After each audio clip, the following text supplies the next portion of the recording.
Pozdrav svima. Prošli puta sam vam pokazao kako na engleskom sajtu, odnosno sajtu koji je na engleskom jeziku, možete pronaći najnovije članke na homepage. Danas ću vam pokazati kako to možete pronaći na sajtu Digitalna franšiza. Kao što sam obećao, ukoliko to napravim na sajtu na hrvatskom jeziku, obavijestit ću vas. Tako da evo, danas ću vam pokazati kako možete pronaći najnovije članke. Nalazim se na homepage, odnosno na početnoj stranici sajta digitalnafranšiza.com i scrollat ću dolje. Idem dolje. Scrollam još dolje.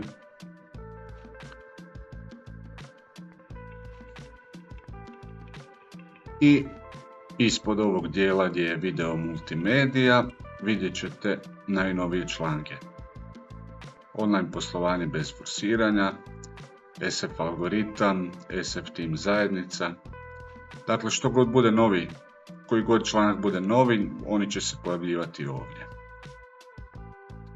Također, drugi način za pronaći najnovije članke je da kliknete na blog i onda ćete ih pronaći. Ovo je jedan kratki update gdje sam vam htio pokazati kako to izgleda kada na početnoj stranici se dodaju automatski najnoviji članci.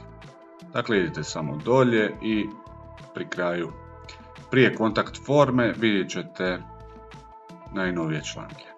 Nadam se da vam je ovo bilo od pomoći. Pratimo se i dalje.